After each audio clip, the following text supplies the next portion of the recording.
It's Monday, April 27th. Welcome to Market Foolery. I'm Matt Greer, and joining me from Florida is Motley Fool contributor Dan Klein. Dan, happy Monday.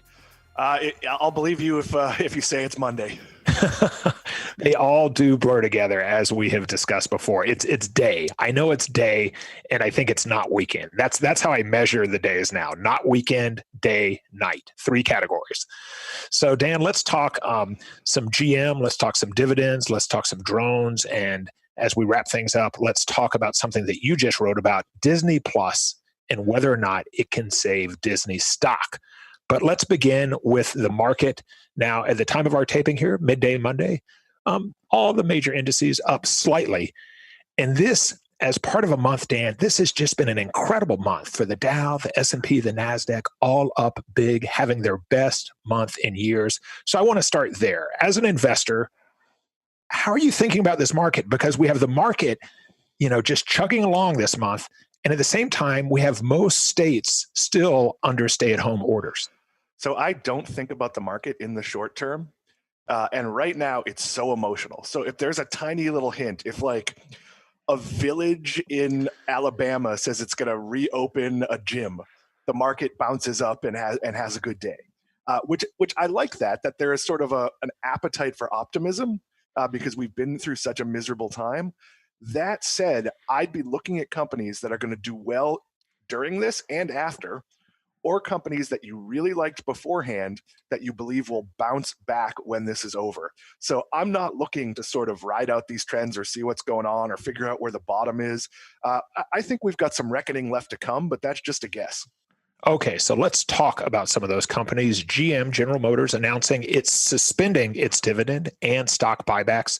Now, shares of GM down around 40% for the year. Dan, GM has stopped producing cars. It has not yet announced a time frame for when it will resume production. GM is producing ventilators and personal protective equipment. What do you make of the GM news that it will suspend its dividend and stock buybacks? Yeah, I think it's pretty smart to preserve your cash when you're not selling any product. And I understand. I got some blowback on the live shows from people saying, "Oh, but I count on those dividends," and I get it.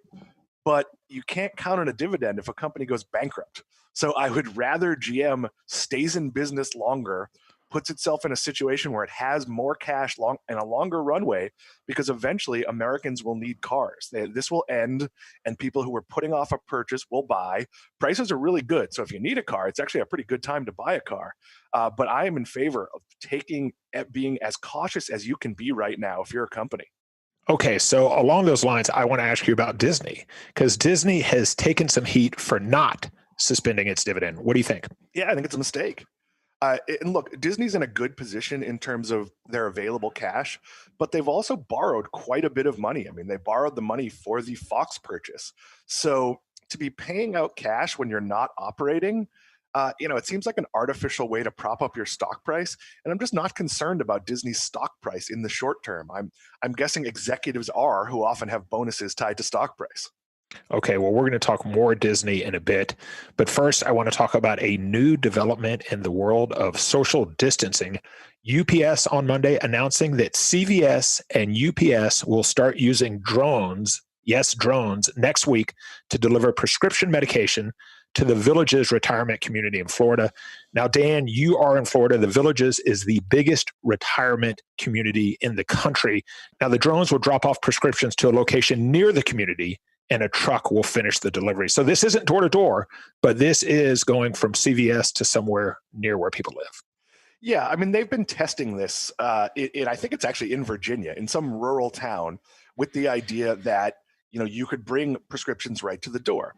And you're going to see combinations of this and robo trucks and other things delivering. But the Village is a unique place. These are generally standalone homes or row houses. And it's an entire community, over 100,000 people that are all at least 55 plus, generally a lot older. So there's a lot of reason to minimize contact for these people, but I'm not entirely sure how a drone to a truck to the door minimizes contact. That seems to me the same amount of contact of driving the truck to the community and bringing it to the door. It's a little strange for me, but that said, I think you're going to see niche use of drones doing things like this. A drone isn't going to like bring you a burrito and put it in your hand, but it might leave your CVS box at your door or on your balcony or some other location if you live someplace that isn't a densely packed city. Okay, so when you look over the next 5 to 10 years, and as someone who studies the retail landscape, when you look at the role of drones, are you bullish? Are you bearish? I know you say they're not going to be delivering burritos, but what's the role going forward? It's going to be niche. It's going to be fill in. It's going to be, a supplement. In rural places where it doesn't make sense to send a truck, it might make sense, and it's obviously safer to send drones. But I don't think New York City or Alexandria, Virginia wants a sky filled with drones. That seems like a recipe for disaster. So they will be used. They will have a place, but drones are much more likely to be used and are being used by, say, Walmart in a warehouse to take inventory. That is a much safer. It's not going to hit a random person walking by. There's going to be a lot of commercial uses for drones, but it isn't going to be to replace the pizza guy. Okay, and no beer and wine? Maybe some beer and wine, but probably I don't want a drone delivering a wine bottle. Have you ever had to get No. wine out of your stairs? It's not fun. No, that just seems fraught with issues. I mean, I don't think you can do that. Wait, dare to dream, dare to dream. And Dan, let's talk Disney. We talked Disney a little earlier, but I want to talk about a few different developments here, including something you just wrote about. But first, Disney today announcing big plans for May 4th.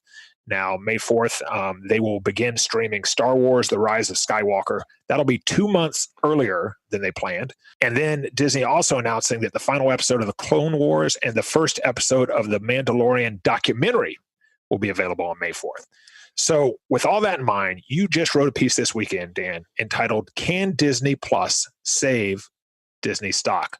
So can it? Yeah, and that's a very melodramatic headline. I will point out that the goal of headlines are to get readership, because I actually believe Disney will be fine. Its other businesses will be okay. But what I want to really point out is people are underplaying just how big Disney Plus can be. When they last reported, they went from 10 million to 50 million subscribers. That wasn't even based on coronavirus growth. That was based on adding a few new countries. They're in like 8 or 9 countries. Netflix is in like 180, 100, somewhere in that ballpark. Disney Plus is probably at 75 million now. Wouldn't shock me if in a year they're at 125, 150 million, and their cost structure is dramatically lower than Netflix. Netflix has to produce like 200 series a quarter and throw them at a wall. They have to pay huge money to comedians. Disney can pick and choose a few series based on its named intellectual property. You're going to watch the new show starring one of the Avengers. You're going to watch a new Star Wars show. You're going to watch when Rise of Skywalker is released. They don't have to spend the money Netflix does. This thing's going to be a cash cow very quickly. Okay, so I want to ask you more about that and specifically the Netflix piece of that. When you talk about their cost structure, how long can Netflix play that game? They're going to have to play that game. It lessens as they get into every market and they've localized content. They don't have the expense of having to, record dialogue in new languages. They'll have some hit shows in each market. Eventually, they're in a position where they can maybe cut their content spend in half, but their content spend is $6 to $8 billion a year. Whereas Disney, pretty much everything Disney puts out on Disney Plus that's original to the service is going to be a guaranteed hit. When you're launching a show in the Star Wars universe, it is not a big surprise that Star Wars fans watch it. So Disney is really in a position where they can keep costs under control. They're also in a position where they can raise the price pretty easily. They're at $6.99 a month. That's a great introductory price. But do you really think families are going to drop it if it goes to $9.99 over the course of the next few years? Netflix too, I think, can go up to about $19.99, and that will help some of their deficit. But these are the two winners in the space. And for Disney, this is going to be its biggest segment, maybe as soon as well, this year it'll probably be its biggest segment because others are closed. But in a normal year, this will be Disney's biggest segment, if not in 2021, possibly, almost certainly by 2022. And Dan, Netflix still growing like a weed. For the last quarter, they added almost 16 million subscribers, so 183 million subscribers now for Netflix. When you look, and as we're talking here, we're talking about Disney and Netflix, do you think there's room for both Disney Plus and Netflix to succeed over the next 5 to 10 years? Or if this were wrestling, is this essentially a cage match where only one of them comes out alive? No, these two already won. It's a case of whether there's a market for HBO Max and Peacock and all the other services out there. Those are going to be harder sells. But remember, as people cut the cord, and there's still 80 something million Americans who pay for cable, that's $100 to $200 that comes available to you. Some of those people already have Netflix and Disney Plus, so they'll probably dabble and add one or two, secondary services. But I think right now this is a battle for the bronze medal. If somebody can establish themselves in third place, that's a strong position to be in. And I'm sort of not counting Hulu, which is a Disney-owned property, because Hulu is going to get bundled by a lot of people with Disney Plus, and it's probably going to do reasonably well and be a driver for Disney. There's not a ton of original content being produced on Hulu, so it's not that big a spend. But yeah, Disney and Netflix have already lapped everybody. Well, what about Amazon? Should we include them in the Disney and Netflix discussion? How many shows do you watch on Amazon? I think we watch a fair amount on Amazon Prime, I think. Really? See, I forget it exists. Amazon is the eBay of streaming services. Wow. You forget they exist, and a lot of stuff that's really hyped, when you actually dig into like the research and find out how many people are watching it, it's like 300,000 people. And they have some shows I've been interested in. I hear good things about The Boys. I think that's what it's called.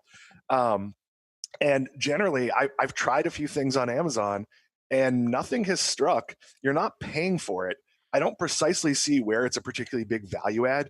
Would you cancel Prime if they got rid of the TV service? Yeah, no, I'm not canceling Prime. Yeah, it makes no sense to cancel Prime, because right now, I don't know, I'm getting deliveries from Amazon like 4 times a day. Like that's, I think of something, I go in and put an Amazon order, and now you have this fun Amazon roulette of when will it show up, as opposed to previously when it would come the next day. So I just don't think it's a relevant service. I don't precisely understand why they pay for it, frankly. Okay. So I'm going to count you as skeptical. Do you have a Netflix or Disney Plus recommendation for me? Well, if you haven't watched The Mandalorian, you should absolutely watch The Mandalorian. So great. That I also on Netflix. This is a bit of a sleeper, but I really liked Glow. Okay. Based on the 80s women's wrestling group, very, very campy, the original. The show actually like a little dark and just really well done. It's one of those things where you could say like, well, like I'm not a pro wrestling fan. It's not really about wrestling. It's about the relationships between the people. And my wife didn't like it. So that's I would say women would like it, but in case of my life, that wasn't true. And my wife really, really, really likes Ozark, and I have not been able to make myself watch it yet. Okay, good. Ozark and Glow. There you go. Okay, for our Desert Island poll, as we wrap up here, over the next 5 years, you're on a desert island, and you have to buy one of these stocks and hold it. So let's go GM, Disney, Netflix. Let's throw in CVS and UPS. Disney, without a shadow of a doubt.